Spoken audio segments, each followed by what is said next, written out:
Hello and welcome to Tales of Terror from Reddit 5, the final chapter. Not really, I'm still gonna make more.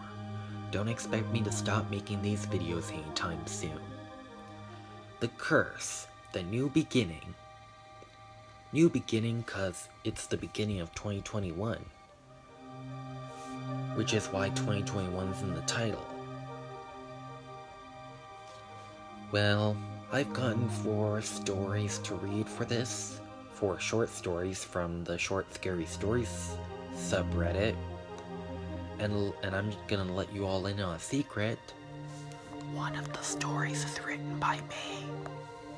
You might have already known that if you've seen the previous video, or videos, because I might have mentioned it on the previously on CinemaCon video on my main channel. But regardless, let's read. Also, before I read, another thing I'd like to mention is that I actually asked permission to read these. So now, I won't have any legal problems, and this video won't get flagged for copyright. Not trying to say the other ones got flagged for copyright, but because I didn't ask for permission to record them, I'm doing it now so that way I can keep my channel safe in the future. Okay, let's read. I also didn't ask for permission to read mine because obviously I'm the one who wrote it. The story revolves around a man with anxiety issues. Enough said. Vicious Cycle, written by Soul Mantis. Exhausted and anxious, I fear if I lay my head down to sleep, I will never wake up. Dark clouds consume my propriety as sleep begins to take hold. Suddenly, I realize I've failed to take a breath. It is no longer a subconscious act. My diaphragm fails me, and I command of my body to take another breath. Dark storm clouds that are now my vision begin to stir, consuming what remains of my narrow sight. I can no longer see. My heart beats wildly in my chest. Panic. Suddenly, adrenaline flows. I force myself to sit up, and again, I command my next breath. Now more deeply as I struggle to regain control, slowly, steadily, a glimpse of normalcy, my tense body begins to relax. Sleep grasps my consciousness, desperate to take hold. Warily, anxiously, I start to give in as the breath leaves my body. Now this story I find pretty plausible, which is what I like about it. The Note, written by Macbeth Hamlet. When the police arrived, they knew they were too late. They saw the body and then the note. They opened it and read, "My whole life I felt like a failure, a disappointment. I would never be good enough for my parents, for anyone at all. I was not good enough for my father.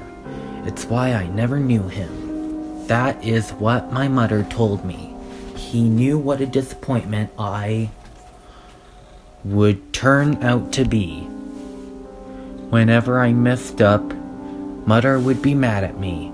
It hurt me so much to see her so sad and disappointed. I did everything I could to make Mother proud of me.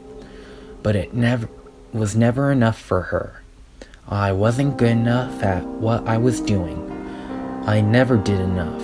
I was too lazy. It killed me to see her this way. I couldn't deal with this sadness in her. I spiraled more and more into the depression. I would do anything to make sure she would stop being ashamed of me. Anything at all. All I could think of is ending it all. But That wouldn't work, would it? Mother would just be ashamed, disappointed I was not strong enough to deal with this. Instead of avoiding her contempt, it would just last for the rest of her life. I could not rest peacefully if I knew she was in pain too. I do not wish for her resentment. The only way out was to kill her. She cannot be upset with me if she no longer lives. I did not want to do it. I really didn't. All I wanted was for my mother to be happy. When the police arrived, they knew they were too late. They saw her body, and the note read, "Don't bother trying to find me. I too will be gone. I will be with Mother again." In this story, the pill thing might have been an honest mistake, or she might have purposefully done it. Thank God my wife is around. Written by Static Rights. "Goodbye, honey," Gina says as she shuts the front door. "I'll be back soon. Maybe when you get better, we can have some real fun again. If you know what I mean." I smile as she leaves the house. Thank God for Jenna. Without her, I would be dead right now. She's the one who feeds me, the one who dresses me, the one who gives me my medicine. I've been sick for about a year now. My days have been nothing but a road slide of non-stop nausea, coughing, vomiting, and diarrhea. But recently, it's been getting worse. Over the past month, I've started vomiting blood, and I can't even get out of bed. I rarely open my eyes, and I fear my time may be running out. The only thing keeping me alive is Gina. Every few hours, she walks into my room, smiles, and helps me swallow my medicine. A dark red pill that feels too big for my throat. My medicine. My medicine! Gina forgot to give me my medicine. Frantically, I pull myself up and desperately try to make my way towards the medicine cabinet. Every step hurts. Every breath feels like a million stabs in the chest. Desperately, I take the final step and weakly swing open the door to the small wooden cabinet.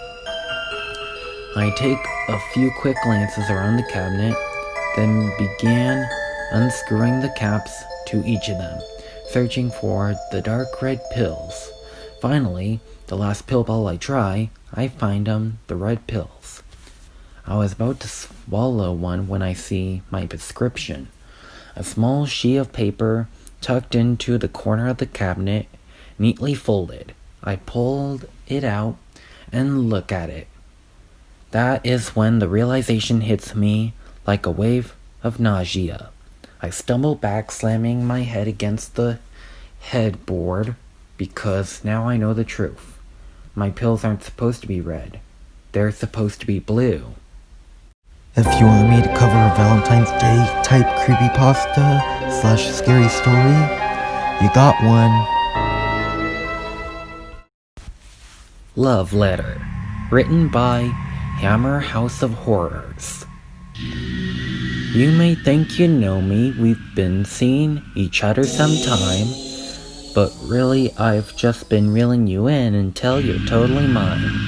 You think that I'm kind and gentle, I have a way with words, the things that go on inside my mind, I'm actually quite disturbed. But the act I put on daily allows me to blend right in and meet that special someone against who I can sin. You'd think that after all this time my feelings would be true, but honestly I'm incapable, and I'll end up hurting you. It's so much fun to watch your face when the reality kicks in. You never thought for 1 second I only wanted you for your skin. to close the show, I'm gonna read this story that has been written by me. I have written more between Games Scammed and this one, but a lot of them are bad, so don't expect them to appear on YouTube anytime soon. And yeah, goodbye. How I Imagined Hell. Written by me, Charles Topley. I had a life that just inevitably fell. I'm here to explain how I imagined hell. I always thought the demons give endless pain, but instead I got lots of fame.